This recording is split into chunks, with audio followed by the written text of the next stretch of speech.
In the 8th stanza of Prothalamion, Edmund Spenser focuses on the beauty of the natural setting surrounding the wedding celebration.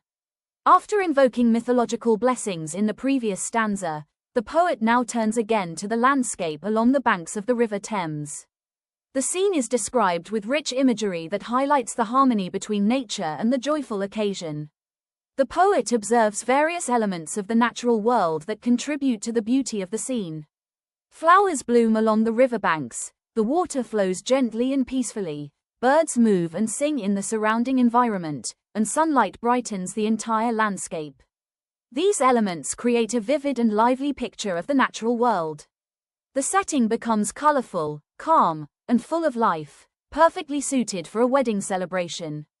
An important literary technique used in this stanza is personification. Personification means giving human qualities to non-human elements. In this part of the poem, nature is presented as if it is actively participating in the wedding festivities. The flowers appear to decorate the landscape, the birds seem to sing joyful songs, and the sunlight gives a sense of warmth and blessing. Through this technique, nature appears to share in the happiness of the occasion. This idea reflects a common belief in Renaissance poetry that nature and human life are closely connected. When an important event such as a wedding takes place, the harmony of nature mirrors the harmony of human relationships. The peaceful flow of the river and the beauty of the surrounding landscape symbolically suggest that the marriages of Elizabeth Somerset and Catherine Somerset will be filled with balance, prosperity, and happiness. Therefore, this stanza strengthens the festive mood of the poem and shows that the entire natural world seems to celebrate and bless the joyful union of the brides. In the 9th stanza of Prothalamion, Edmund Spenser turns his attention to the noble family of the brides. After describing the beauty of nature and the festive wedding atmosphere, the poet now praises the high social status and distinguished lineage of the two brides, Elizabeth Somerset and Catherine Somerset. The poet emphasizes that the brides come from an honorable and respected family. They are the daughters of Edward Somerset, the Earl of Worcester, who belonged to one of the prominent noble families of England. By highlighting their noble ancestry, Spenser reinforces the idea that the marriages being celebrated are not ordinary social events but important occasions connected with aristocratic prestige and honor. During the Elizabethan period under Queen Elizabeth I, marriages among noble families often carried significant political and social meaning. Such marriages helped to strengthen alliances between powerful families, maintain social stability, and reinforce the hierarchical structure of society. Therefore, a wedding among aristocratic families could influence relationships, loyalty, and influence within the royal court and the political environment. In this stanza, Spenser subtly reflects this social reality. The marriages of the two sisters symbolize unity not only between individuals but also between influential families. By celebrating their noble lineage, the poet acknowledges the importance of family honor, heritage, and continuity in Elizabethan society. Thus, the 9th stanza highlights the social and political dimension of marriage during the Renaissance period. The poem celebrates not only the beauty of the brides but also the prestige of their family and the broader social significance of their union. Through this praise, Spenser adds another layer of meaning to the wedding celebration, presenting it as an event that strengthens aristocratic relationships and social harmony. In the 10th and final stanza of Prothalamion, Edmund Spenser brings the poem to a graceful and meaningful conclusion. After describing the wedding procession, the beauty of nature, the presence of mythological figures, and the noble status of the brides, the poet now offers his final blessings for the future married life of the two brides, Elizabeth Somerset and Catherine Somerset. In this concluding stanza, the poet expresses sincere wishes for happiness, prosperity, and fertility in their married lives. Happiness represents emotional harmony between husband and wife.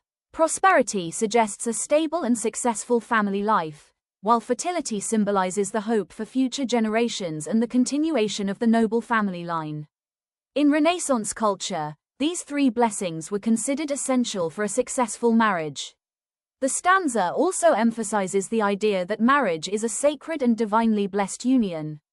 Earlier in the poem, the poet invoked mythological figures such as Hymen, the god of marriage, to bless the ceremony.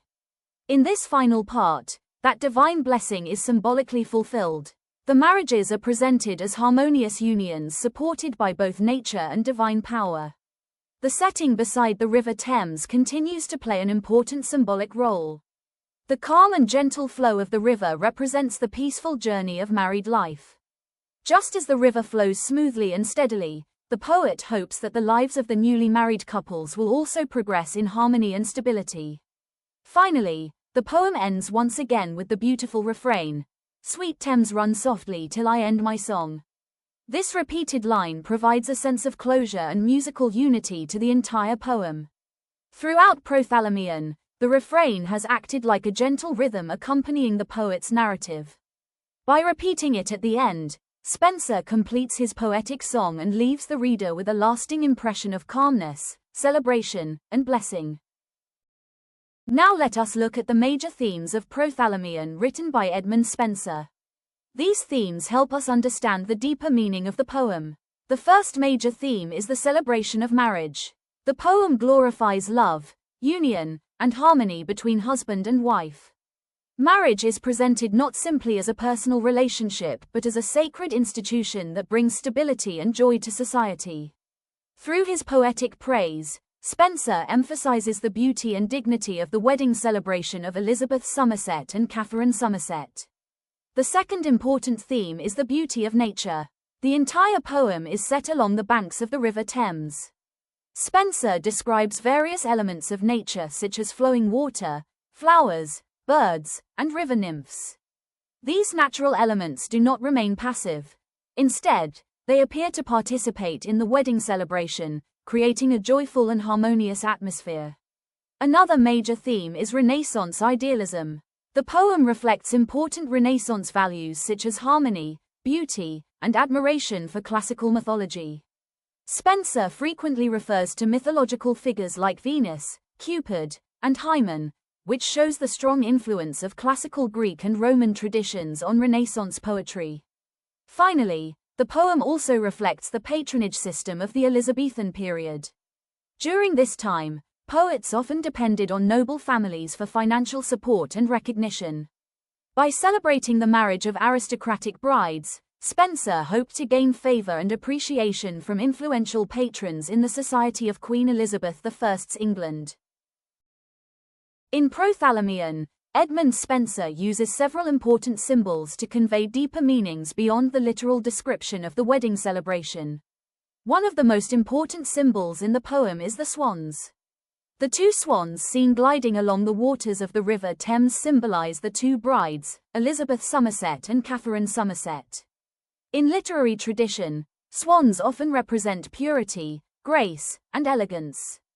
Their white color suggests innocence and moral purity, while their smooth movement on the water reflects the dignity and refinement associated with noble brides. Another major symbol in the poem is the River Thames itself. The river represents continuity and the steady flow of life. Because it flows through London, it also symbolizes national identity and the prosperity of the capital city of England. The calm movement of the river suggests harmony and stability, which mirrors the peaceful and successful married life that the poet wishes for the brides. Flowers are another important symbolic element in the poem. They represent fertility, beauty, and love. In wedding traditions, flowers are often used to decorate ceremonies and symbolize the beginning of a new life. In Prothalamion, the flowers gathered by the nymphs symbolize blessings for a joyful and fruitful marriage. Through these symbols, Spenser transforms simple natural elements into meaningful representations of purity, harmony, prosperity, and the celebration of marriage. An important feature of Prothalamion is its use of classical mythology. Like many Renaissance poets, Edmund Spenser enriches his poem by referring to figures from Greek and Roman mythology. These mythological references add grandeur and elevate the tone of the poem. One of the mythological figures mentioned is Venus, the goddess of love and beauty. Venus symbolizes the power of love and the beauty associated with marriage. Another important figure is Cupid, the god of desire, who represents romantic attraction and emotional connection between lovers. Cupid's presence in the poem emphasizes the theme of love that leads to marriage. The poet also refers to Hymen, the god who presides over wedding ceremonies. In classical tradition, Hymen was invoked during marriages to bless the union of the couple and ensure happiness and harmony in their married life. By including these mythological figures, Spenser transforms the wedding celebration into something more than a social event. The marriage appears to receive the approval and blessing of divine powers. In this way, classical mythology helps elevate the wedding ceremony to a sacred and almost divine level, which is a characteristic feature of Renaissance poetic style. The poem refers to several mythological figures. One of them is Venus, the Roman goddess of love and beauty, who represents romantic love and the beauty associated with marriage. Another figure is Cupid, the son of Venus and the god of desire, symbolizing romantic attraction and emotional passion. The poet also invokes Hymen, the Greek god who presides over wedding ceremonies and blesses marriages. In classical tradition, Hymen was believed to ensure harmony and success in married life. The poem also includes river nymphs, gentle female nature spirits who gather flowers to decorate the brides. These nymphs symbolize nature itself participating in the wedding celebration. Spenser indirectly refers to the Muses, the goddesses of poetry and artistic inspiration, and to Helicon, the sacred mountain associated with them, symbolizing poetic creativity. Other references include Zephyrus, the gentle west wind representing calm natural blessings, and Apollo, the god of music and poetry, symbolizing artistic harmony and beauty. The brides are also compared to Diana, the goddess of purity, while Jupiter, the king of the gods, represents divine authority and blessing. Through these mythological references, Spenser transforms the wedding from a simple social event into a magnificent celebration blessed by nature, poetry, and divine powers.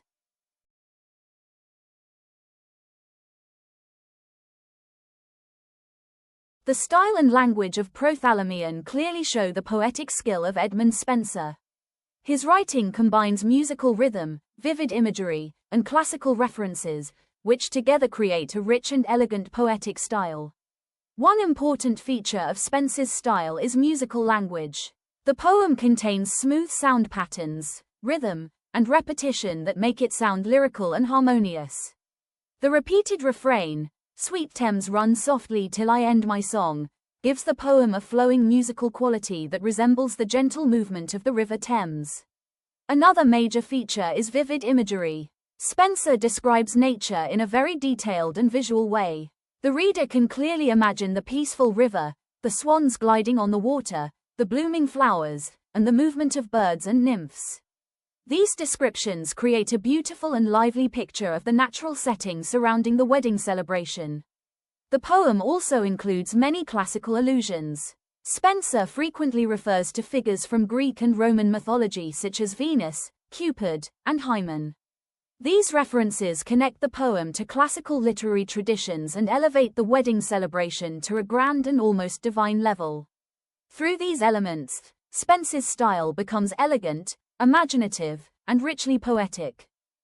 One of the reasons Prothalamion is admired in English literature is the rich use of poetic devices by Edmund Spenser. These devices create musical beauty, vivid imagery, and deeper symbolic meaning throughout the poem. An important device in the poem is the refrain. The line, "Sweet Thames run softly till I end my song," is repeated at the end of each stanza. This repetition creates rhythm, musical harmony, and structural unity in the poem. Closely connected to this is imagery. Spenser uses vivid descriptive language to paint clear pictures of swans, flowers, and the peaceful scenery of the River Thames. Another significant device is personification. The River Thames is addressed as if it were a living being that can listen and respond to the poet. Through this technique, nature appears alive and actively involved in the wedding celebration. Symbolism also plays a major role. For example, the swans represent the two brides, Elizabeth Somerset and Catherine Somerset, symbolizing purity, grace, and nobility. The poem also includes many classical allusions, referring to mythological figures such as Venus, Cupid, and Hymen, which connect the poem to classical traditions. Spenser further uses simile and metaphor to compare the brides to divine figures, emphasizing their beauty and purity. Apostrophe appears when the poet directly addresses the River Thames, creating an emotional and lyrical tone. Other poetic techniques include pastoral imagery, which depicts natural rural scenery such as meadows and riverbanks, and classical mythological imagery that introduces nymphs and divine beings. Structural devices such as parallelism and enjambment help create smooth flow and balance, while sound devices like alliteration and assonance produce musical effects. Spenser also uses hyperbole to praise the extraordinary beauty of the brides, epithets to provide elegant descriptive qualities, and invocation when he calls upon Hymen to bless the marriage. Finally, repetition and allegorical suggestion deepen the symbolic meaning of the wedding procession, presenting it as a harmonious and ideal union. Through the skillful use of these poetic devices, Spenser transforms a wedding celebration into a richly musical, symbolic, and imaginative poetic experience. Let us now look at some important facts about Prothalamion that are especially useful for competitive examinations. First, the poem is sometimes referred to as a nuptial poem because it celebrates a marriage ceremony and belongs to the tradition of wedding poetry. It was written by Edmund Spenser to honor the upcoming marriages of Elizabeth Somerset and Catherine Somerset. Second, the poem clearly reflects the culture of the Elizabethan court during the reign of Queen Elizabeth I. In that period, poets often wrote works praising noble families and important social events, especially weddings among aristocratic families. Another important fact is that unlike Spenser's poem Epithalamion, where the poet celebrates his own wedding, in Prothalamion the poet is not the bridegroom. Instead, he writes the poem to celebrate the marriage of noble brides, which also reflects the tradition of seeking patronage from influential families. The poem also combines several elements at the same time. It expresses the poet's personal emotions, shows his political and social ambitions within the courtly system, and demonstrates his artistic talent through beautiful imagery and mythological references. Finally, the famous refrain, "Sweet Thames, run softly till I end my song," is carefully designed to imitate the gentle rhythm of the flowing River Thames. This creates a musical effect that mirrors the calm and continuous movement of the river throughout the poem. Now let us briefly compare two important wedding poems written by Edmund Spenser, Epithalamion and Prothalamion. Although both poems belong to the epithalamic tradition, they differ in their occasion, tone, and emotional focus. First, the occasion of the two poems is different. Epithalamion was written to celebrate Spenser's own wedding, making it a very personal poem. In contrast, Prothalamion was written to celebrate the marriages of two noble sisters, Elizabeth Somerset and Catherine Somerset. Second, the tone of the poems also differs. Epithalamion has a personal and intimate tone because the poet himself is directly involved in the marriage. On the other hand, Prothalamion has a more ceremonial tone, as it celebrates a formal aristocratic wedding. The focus of the poems is also different. In Epithalamion, the central focus is on the bride and bridegroom, describing their union and the events of the wedding day. In Prothalamion, the focus is on two brides whose upcoming marriages are being celebrated. Finally, the emotional atmosphere differs. Epithalamion expresses intimate personal emotions, reflecting the poet's own love and joy. In contrast, Prothalamion presents a more formal celebration, emphasizing social prestige, noble lineage, and ceremonial beauty. This comparison helps us understand how Spenser used the same poetic tradition in two different ways, one personal and emotional, and the other ceremonial and aristocratic. One of the most famous lines in Prothalamion by Edmund Spenser is the refrain, "Sweet Thames, run softly till I end my song." In this line, the poet directly addresses the River Thames. He gently asks the river to flow slowly and peacefully while he completes his poetic song. This line appears at the end of every stanza and acts as a refrain. It creates a musical rhythm throughout the poem and reflects the calm and steady movement of the river. The line also symbolizes the smooth flow of the poet's thoughts and the harmony of the wedding celebration. Many literary critics have offered important interpretations of Prothalamion. They often point out that the poem beautifully combines pastoral imagery with the formal atmosphere of a courtly celebration. Through descriptions of nature along the River Thames, Spenser creates a peaceful pastoral setting, while at the same time celebrating the aristocratic wedding of Elizabeth Somerset and Catherine Somerset. Critics also admire the poem for demonstrating the poetic mastery of Edmund Spenser, especially his ability to create musical verse through rhythm, repetition, and vivid imagery. At the same time, some critics suggest that the poem reflects Spenser's personal ambition. By praising noble families and celebrating aristocratic weddings, the poet may have hoped to gain patronage, recognition, and support within the cultural environment of Elizabethan England. Let us quickly revise the most important points about Prothalamion written by Edmund Spenser. The poem was written in the year 1596 during the Elizabethan period. It is a wedding poem composed to celebrate the marriages of the noble Somerset sisters, Elizabeth Somerset and Catherine Somerset. The entire poem is set along the banks of the River Thames, which provides the peaceful natural setting for the wedding celebration. One of the most important symbols in the poem is the swans, which represent the two brides and symbolize purity, grace, and elegance. Another key feature of the poem is its refrain, "Sweet Thames run softly till I end my song." This repeated line creates musical rhythm and unity throughout the poem. Finally, the central themes of the poem include the celebration of marriage, the beauty of nature, and the ideal of harmony, which reflects important values of the Renaissance period. Thank you for watching this complete explanation of Prothalamion by Edmund Spenser. In this video, we explored the author's background, the historical context, the meaning of the title, the occasion of the poem, its stanza-by-stanza explanation, important symbols, mythological references, poetic devices, themes, critical views, and important exam points. If you found this explanation helpful for your competitive exam preparation, make sure to like the video, share it with your friends who are preparing for English literature exams, and subscribe to the channel for more detailed literary analysis, exam-oriented notes, and advanced MCQ discussions. In the upcoming videos, we will continue exploring important poems, essays, and literary concepts that are frequently asked in competitive examinations.